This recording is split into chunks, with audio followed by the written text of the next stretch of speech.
नमस्कार मित्रांनो, स्वागत आहे तुमचं आमच्या चॅनलवर। ही कथा सुरू करण्यापूर्वी चॅनलला सबस्क्राईब नक्की करा। आज मी तुम्हाला माझ्या मामीची आणि माझी खतरनाक कथा सांगणार आहे, तर व्हिडिओ पूर्ण बघा, 100% तुम्हाला आवडेल। तर चला कथेला सुरुवात करूया। माझा मामा गाडी चालवायचा। एके दिवशी त्याला लांबचा भाडा मिळाल्याने बाहेरच मुक्काम करावे लागले। त्या दिवशी घरात मी आणि माझी मामी दोघेच होतो। मामीने मला लहान समजून तिच्या जवळ बोलावले, पण सकाळी तिला चालताही येत नव्हते। नमस्कार मित्रांनो, माझे नाव अंकित आहे। माझं वय 21 वर्ष आहे। मी गावाकडे रोज शेतात कामाला जायचो। मला या कामाचा खूप कंटाळा आला होता। एक दिवस मामा गावाकडे आला होता, तर मामा मला म्हणाला, चल माझ्यासोबत, मी तुला गॅरेजवर कामाला ठेवतो। तर मी काही न विचारता गेलो। मला आता इथे येऊन 1 वर्ष पूर्ण झाले होते। मामाच्या घरी मामी, मी आणि माझी गोरी कवी सुरू मामी राहत होतो।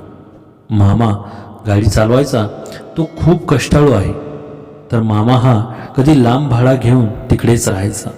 मग मी मामीच्या रूममध्ये झोपायचो। एक दिवस सकाळी रविवारी होता, कामाला सुट्टी होती, म्हणून मी आळस करत झोपलेला होतो।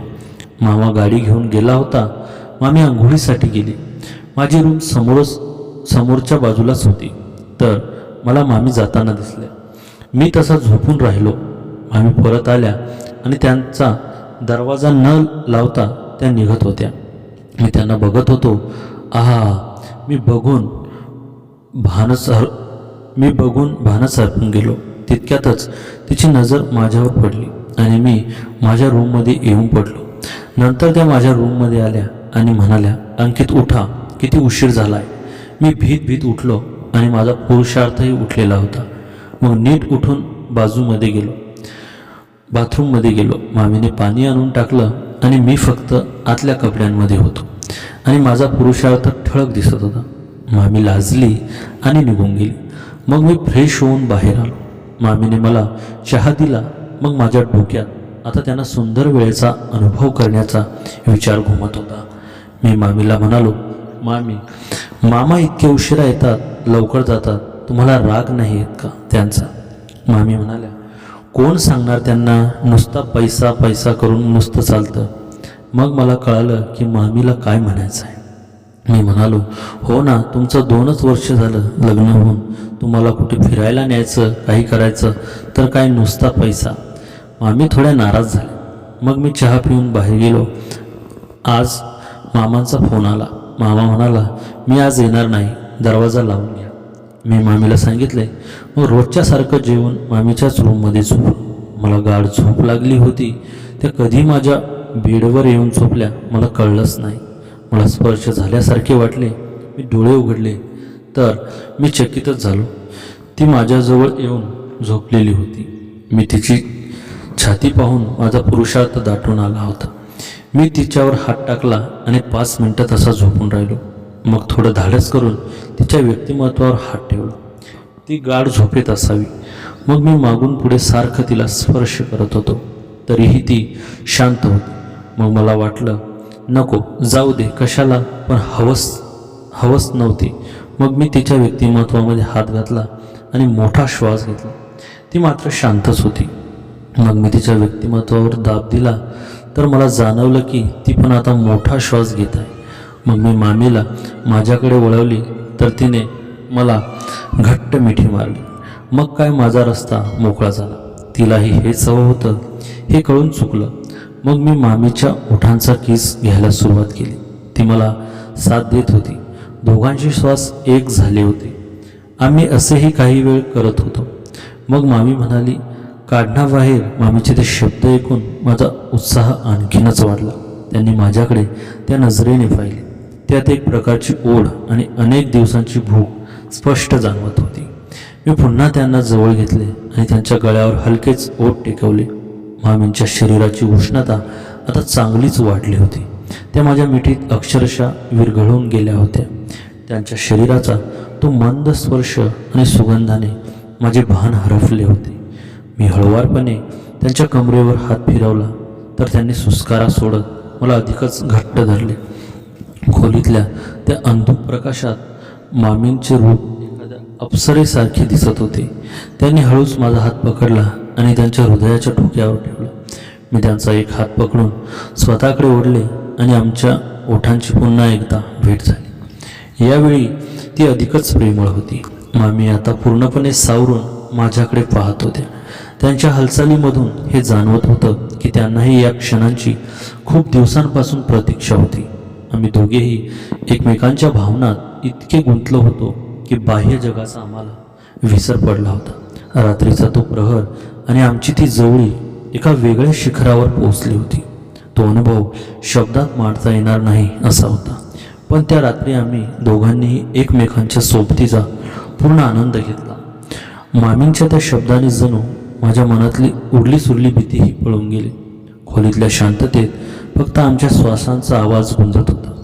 मामीने ज्या विश्वासाने आणि ओढीने माझ्याकडे पाहिले त्यातून मला जाणवले की त्यांनाही प्रेमाच्या 2 शब्दांची आणि कुणाच्या तरी सहवासाची किती गरज होती. मी हळूहळू त्यांच्या डोळ्यात पाहिले. तिथे लज्जा होती, पण त्याच्यासोबत एक अथांग ओढही होती.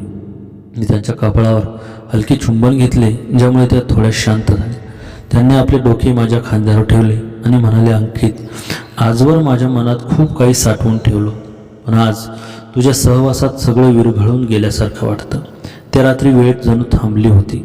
आम्ही तासनतास गप्पा मारल्या. त्यांच्या मनातल्या सुप्त इच्छा, त्यांच्या आयुष्यातील एकटेपणा आणि माझ्या मनात त्यांच्याबद्दल असलेले आकर्षण आम्ही सगळं एकमेकांना सांगत होतो. शरीराच्या आवडीपेक्षाही मनाचे जे मिलन त्या रात्री झाले ते माझ्यासाठी खूप मोलाचे होते. बाहेर पाऊस पडू लागला होता आणि खिडकीतून येणारा गारवा आम्हाला अधिकच जवळ आणत होता. आम्ही एकमेकांच्या मिठीत तसे झोपी गेलो. सकाळी जेव्हा सूर्यकिरणे खोलीत आली तेव्हा मामींच्या चेहऱ्यावर एक वेगळंच समाधान होतं. त्यांनी हसून माझ्याकडे बघितलं आणि हळूच म्हणाल्या, हे आपल्या दोघातच राहील ना. मी त्यांचा हात माझ्या हातात घेतला आणि वचन दिले, हे नातं फक्त विश्वासावर टिकेल. त्या दिवसापासून आमच्यात एक न बोललेलं पण खूप खोल असं नातं तयार झालं. आजही जेव्हा मामा बाहेर जातात तेव्हा आमच्या त्या क्षणाची आठवण आम्हाला पुन्हा त्या सुंदर रात्रीत घेऊन जाते. त्या रात्रीनंतर आमचं नातं पूर्णपणे बदललं होतं.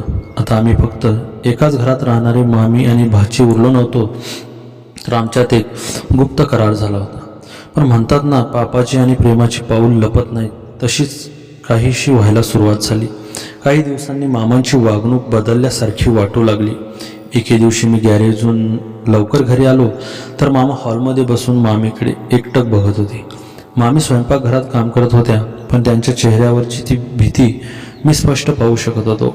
मामाने मला पाहताच विचारले, काय रे अंकित, अलीकडे तू खूपच खुश दिसतोय. काम नीट चाललंय ना, की लक्ष दुसरीकडेच आहे? त्यांच्या त्या प्रश्नाने माझ्या पोटात गोळा आला. एके दिवशी दुपारी मामींचा फोन चुकून हॉलमध्ये राहिला. त्यावर माझे वारंवार मेसेज येत होते. मामाने तो फोन उचलायचा होता, इतक्यात मामीने धावत जाऊन तो त्यांच्या हातातून हिसकावून घेतला.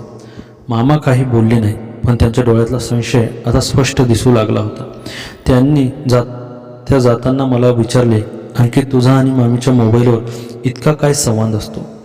गुंतागुंत अधिकच वाढली जेव्हा शेजारच्या काकू मामींना टोमणा मारून गेल्या. काय ग प्रिया, हल्ली भासा तुझी खूपच काळजी घेतोय, रोज काय नवीन नवीन पाहुणचार घालतोय. त्यांच्या बोलण्यामागचा अर्थ समजायला वेळ लागला नाही. गावाकडच्या लोकांच्या नजरा आता आमच्यावर होत्या. एके दिवशी रात्री मामाने बॉम्ब टाकला. ते म्हणाले, अंकित, आता तुझं काम शिकून झालं आहे. विचार करतोय तुला शहरातल्या मोठ्या गॅरेजवर कामाला पाठवावं, तिथे राहण्याची सोयही तेच करतील. हे ऐकून मी आणि मामी दोघेही सुन्न झालो. हा आम्हाला एकमेकांपासून दूर करण्याचा मामाचा प्लॅन होता की त्यांना सर्व काही समजले होते.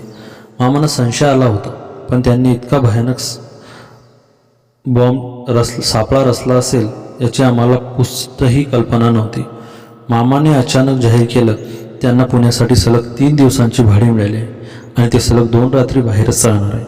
जाताना त्याने मुद्दाम आमच्याकडे बघून एक गूढ हास्य केलं आणि म्हणाले, अंकित, घराची आणि मामीची नीट काळजी घे बरं का.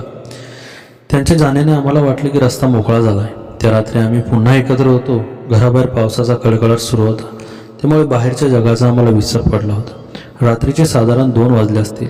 आम्ही दोघेही गाढ झोपेत होतो. अचानक घराचा मुख्य दरवाजा जोरात उघडल्याचा आवाज आला. आम्ही दचकून उठलो. मामींची घाबरगुंडी उडाली. त्या घाईघाईने सावरत होत्या. इतक्यात आमच्या रूमचा दरवाजा धाडकन उघडला गेला. समोर मामा उभे होते, पण ते एकटे नव्हते. त्यांच्या 2 मित्र आणि त्यांच्या हातात मोबाईलचा कॅमेरा सुरू होता. मामांच्या चेहऱ्यावर रागापेक्षा एक फूड समाधान होतं. ते ओरडले नाही, उलट शांत आवाजात म्हणाले, काय रे अंकित, हीच का माझी आणि माझ्या घराची काळजी? आणि प्रिया, तुला मी कमी पडलो होतो का?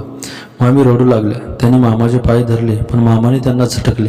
मामा म्हणाले, मला तुमच्यावर आठवड्याभरापासून संशय होता. मी घराबाहेर पडलोच नव्हतो. मी फक्त गाडी लांब उभी करून माझ्या धाराने गच्चीवर ताबा माजवत बसलो होतो. तुम्ही जे काही केलं त्यांचे सगळे पुरावे आता या फोनमध्ये कैद आहे. मामांनी आता आपला खरा डाव रचला. ते म्हणाले, आता पोलीस किंवा गाव पंचायत नको, असेल तर तुला मी म्हणेन तसं वागावं लागेल. आणखी तुझ्या गावच्यांना हे कळलं तर तुझे वडील तोंड दाखवायला जागा ठेवणार नाहीत. त्यांनी मला आणि मामींना अशा एका संकटात उभं केलं होतं जिथून बाहेर पडणं अशक्य वाटत होतं. मामांना हातातला तो कॅमेरा बघून आमचं रक्ताचं पाणी झालं होतं. पण अचानक मामाच्या चेहऱ्यावरचा राग गायब झाला आणि ते खोखो हसायला लागले. त्यांच्यासोबत आलेले ते 2 मित्रही हसत होते. हे बघून मी आणि मामी गोंधळून गेलो. मामा खुर्चीवर बसले आणि शांतपणे म्हणाले, अरे अंकित, घाबरू नकोस. मला आधीपासूनच माहीत होतं की हे सगळं होणार आहे. उलट हे सगळं मीच घडवून आणलंय. मी थरथरत्या आवाजात विचारलं, म्हणजे मामा, हे तुम्ही काय बोलताय? मामाने खिशातून एक सिगारेट पेटवली आणि म्हणाले, अंकित, मला तुला आणि प्रियाला रंगेहात पकडायचं होतं, कारण मला प्रियाकडून घटस्फोट हवा आहे. पण अडचण अशी होती की जर मी घटस्फोट मागितला तर मला तिला पोटगी म्हणून माझी सगळी प्रॉपर्टी आणि अर्धा पगार द्यावा लागला असता, आणि यावरून तुझ्या घरच्यांनी माझ्यावर केस केली असती. मामा पुढे म्हणाले, गेल्या 6 महिन्यापासून मी मुद्दाम तुला घरी सोडून बाहेर राहायचो. मी तुला गॅरेजवरून लवकर पाठवायचो. मला माहीत होतं तुझं वय काय आहे आणि प्रिया किती एकटी आहे. आज माझ्याकडे हा व्हिडिओ पुरावा म्हणून आहे.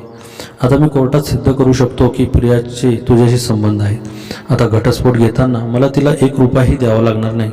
उलट मी तुझ्या घरच्याकडून इज्जत वाचवण्याच्या नावाखाली पैसे उकळणार आहे. मामींनी हे ऐकून मोठा धक्का बसला. ज्या मामावर त्यांनी विश्वास ठेवला त्यांनी स्वतःच्या पत्नीचा सौदा केला होता. आता खरी लढाई सुरू झाली. मामाने टेबलावर 2 कोरे कागद ठेवले. अंकित, यावर सही कर की तू प्रियाला फसून हे सगळं केलंस, आणि प्रिया, तू सही कर की तुला घटस्फोट हवा आहे आणि तू कोणतीही पोटगी घेणार नाहीस. जर सही केली नाही तर उद्या सकाळी हा व्हिडिओ तुझ्या वडिलांच्या व्हॉट्सअपवर असेल. मामी रडत होत्या, पण अचानक त्यांनी माझा हात घट्ट पकडला. त्यांच्या डोळ्यात आता भीती नव्हती, तर एक प्रकारची आग होती. त्यांनी माझ्याकडे बघून इशारा केला. मला समजलं की आता गप्प बसून चालणार नाही. मी मामाकडे पाहिलं आणि म्हणालो, मामा, तुम्ही खूप मोठी चूक केली आहे. तुम्ही आम्हाला पकडण्यासाठी कॅमेरा लावलात, पण तुम्ही हे विसरलात की मी गॅरेजवर फक्त गाड्या पुसायला नाही, तर गाड्यामध्ये हिडन कॅमेरे आणि ट्रॅकिंग डिव्हाइस कसे बसवायचे हेही शिकलो होतो. मी माझ्या खिशातून माझा फोन काढला आणि मामांना एक रेकॉर्डिंग ऐकवलं. ते ऐकून मामाचे चेहरे पांढरे पडले होते. खेळ उलटा झाला होता. पुढे काय झालं हे बघण्यासाठी कथेचा पुढचा भाग नक्की बघा. आणि हो, कथा आवडली असेल तर व्हिडिओला लाईक, शेअर आणि अशाच नवनवीन कथांचा आनंद घेण्यासाठी आमच्या चॅनलला सबस्क्राईब नक्की करा.